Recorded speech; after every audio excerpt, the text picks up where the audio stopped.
Hello everyone, welcome again. My name is Rosalia. This is the Bible Launch and we are on Daniel 1st, 2026. Our theme this year is consistency, and today is day 2. We are looking at excellence as worship. We began yesterday by looking at a resolved heart. For you to give worship, your heart has to be resolved.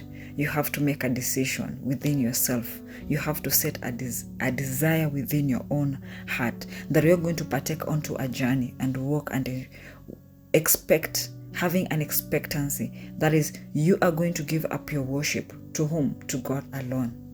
And so when we look at Daniel, today we are covering Daniel chapter 1, beginning from verses 9 to 20. It's just a continuation of what we covered yesterday. And yesterday we looked at Daniel chose not to defile himself.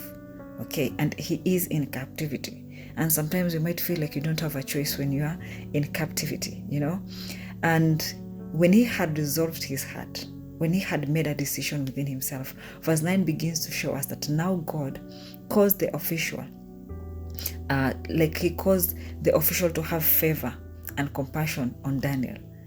Some of the things that you're expecting God to do in your life, you have to take the first step of showing the interest of doing something. And now when you see that, it is interesting that when we see Daniel chapter 1 verse 8, that Daniel decided not to defile himself. He made a decision. He was very serious about what he's doing.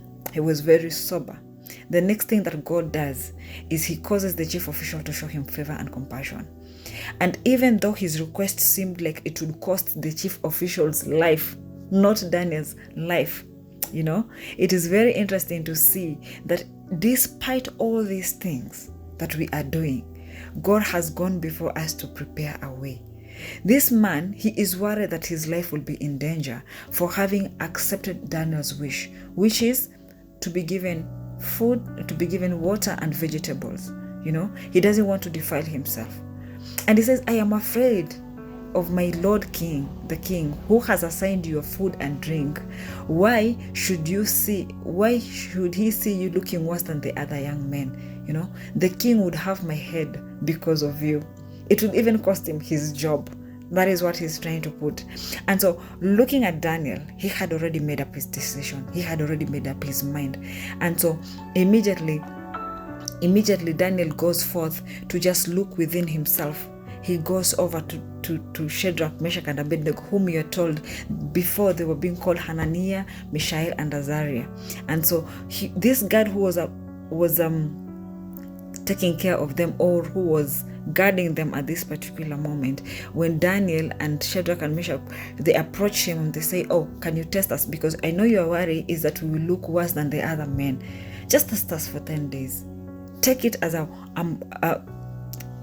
look at us, like give us the water and vegetables, then after 10 days observe us, and then judge according to what you say. Daniel did not tell the man, okay, fine, this is my body, this is what I want to take, I have a choice to make my own decisions. He moves with humility. It is going to cost someone else's job. And even when he's asking them, even when they are requesting for this pardon not to take the rich food, they again use wisdom to request that just 10 days, take 10 days aside, observe us. If we'll be worse, okay, then give us the rich foods. If we'll be better, judge us according to what we see. I like the confidence, I like the focus, and I like the trust these men had. They did not believe in themselves, but they believed in God. They showed worship even with what they are eating. They showed worship by how they are speaking. They showed worship by how they are carrying out their own daily duties. It was not about what they were gaining. It was about what they were willing to offer. It was their sacrifice. And they knew God will not let them down. It was that kind of a relationship that you are so much confident they won't let you down. And so they knew this water and vegetables was not going to work miracles. They knew they were going to be more healthier. I don't know if they did it before. It is not said in scripture. But at this particular point where we are being given of this word, these men trust in God, not themselves. And so they were given water, they were given vegetables for 10 days. And the man comes and looks at them and is like, oh my God, you guys are looking even better than the other ones. And more interestingly, verse 16, this is what I really liked. The guard, the man who was assigned to them, takes away the food, the meats, the wines, and so takes the choice of food, removes it from their diet, and continues to give them water and vegetables. And this is what God does in our lives. You ask for this much, He gives you that big, more than you can even comprehend, more than you can even fathom, more than you can even accommodate. Perhaps Daniel and his friends just knew it was a 10 days thing, but God prolonged it as long as they were in that presence, because even God Himself did not want them to be defiled in any way. Because these kinds of food, remember, if Nebuchadnezzar stole from the temple, perhaps these foods were also were the foods that were being offered to God. And now, as the Hebrew way, they could not partake of any food that has been offered to the temple because they were not priests. When you read the book of Leviticus, you'll see all those kinds of rules and the foods that they were supposed to eat. So it is a discipline. It shows us that these men were faithful. Their devotion was expressed not just by prayer and fasting, but also by excellence.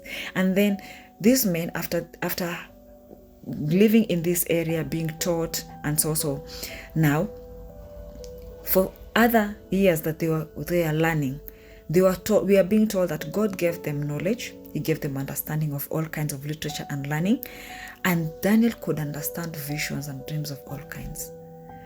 Today we are in January, and we have like our goals, our dreams. Some of us are still writing, and personally I have not yet started writing. I go through this first to seek the Lord, and then to have an understanding of what He wants me to do. Then I can start writing them down, because I would like to align with Him. I already know the goal. I already know like the theme of the year, which to me is consistency. I'm doing it throughout the year. And so to you can go and look within yourself. What are the areas that God is calling you to work onto? And so imagine all this and the sacrifices that you are giving. God is going to increase you. He's giving you knowledge. He's adding you wisdom. He's adding you skills, literature, understanding. I remember last year, God did a miracle into my life. I think last year but one, and my life has been a miracle all through. But I'll just share a glimpse that I was in a work and assigned a new duty, and I was not sure I could deliver. But it was interesting. Every time I was sitting in my computer, I would learn new things and get to put everything together, and it was working out well. And even the promotion I got was because of that. And people could come and ask me questions, and I knew I could not deliver on my own, and I could go back to my secret place of prayer and tell God, I know nothing. I did not go to school to learn IT. No, I did not learn anything about IT, and I need you to give me the wisdom on how to tackle this duty. And so I have come to an understanding and to know that God gives us wisdom, gives us the ability to understand these things. And it is very interesting when you go to verse 17, you see that these 4 men, all these young men were brought before the king, but these 4 men stood out. The kind of knowledge they had, the kind of literature they had, even they call them the wise men. I don't know whether to call them the wise men also. Because King Nebuchadnezzar had his own line of men, the magicians and enchanters could not match up to how these men were. The kind of literature, the kind of understanding, how they were able to carry themselves, no one was equal to them. No one. They just stood out. And that's what God does. When we work with excellence, when excellence becomes our worship, we stand out. Either in our work, in our tiny shows at home, we stand out. You almost become like a perfectioner. But it is not about being perfectioner. It's about submitting to the duties that you're doing. I want to encourage you today. Let excellency be one of the key things. Let it be your worship, and let it shape you.